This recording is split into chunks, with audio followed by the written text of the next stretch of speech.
For today's video ay magluluto ako ng chicken lemon sa oven.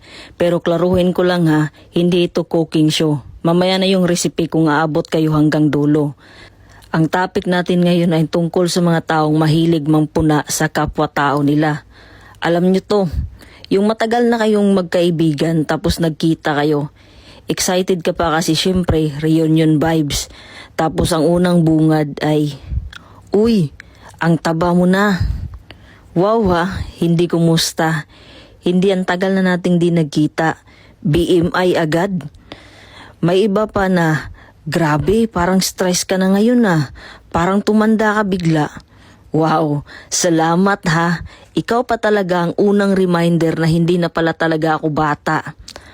Ito yung isa sa mga old mindset ng maraming Pinoy. Parang normal na lang sa kanila yung mangpuna tapos sasabihin, "Concern lang naman eh." Concern ba yan o observation report? May iba bang klase. Yung una, the body commentator. Kahit anong itsura mo, may masasabi pa rin. Payat ka. Kumain ka pa ba? Tumataba ka. Ay grabe ka na ah. Parang bawal magbago. Kailangan same version ka pa rin nung huli kayong nagkita. Yung 10 years ago. Pangalawa, the comparison expert. Si ganito ang ganda na ngayon. Si ganito may bahay na. Ikaw, ano na? Interview ba to o reunion? Hindi porket tahimik ang tao, wala na siyang pinupuntahan. Diyos ko naman. Pangatlo, ito yung the life critic. Yan lang trabaho mo? Yan lang sahod mo? Yan lang? Ah, grabe yun ha. Grabe yun lang ha. Parang may kasamang insulto sa free trial. Dito sa abroad, ibang-iba. Pag nagkita kayo ng tao, ang bungad, "You look great. Hope you're doing well." Good vibes muna, hindi diagnosis. Walang body shaming, walang life audit. At higit sa lahat, walang unsolicited opinion. Doon ko na-realize, hindi pala normal ang mapuna. Nakasanayan na lang natin. At alam nyo ba kung bakit delikado to?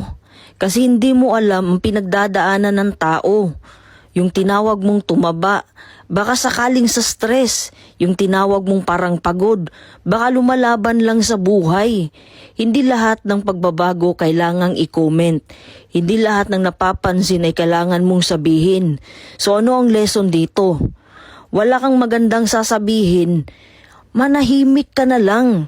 Kung gusto mong magtanong, simulan sa, "Kumusta ka na?" Hindi yung, "Anong nangyari sa'yo?" At kung gusto mong maging kaibigang totoo, maging safe space ka. Hindi mirror na puro mali ang pinapakita mo. Ngayon, balik tayo sa niluluto ko. Chicken lemon sa oven. At dahil umabot ka sa dulo, ito na sana ang recipe, pero wag na lang. Promise, hindi nyo ito magugustuhan. Ako nga hindi ko nagugustuhan ang lasa nito. Niluluto ko lang to kasi paborito ng mga amo ko. Iba talagang panglasa nila, parang pang-alien. Salamat sa pakikinig at next time na makakita ka ng kaibigan, subukan mo munang ngumiti bago ka mampuna. Peace yo! Oh wait, dahil maritis ka at baka magustuhan mo nga talaga dahil alien ang panglasa mo. Nasa comment section ang recipe nito. Kaya gawin mo na. Peace you, baby.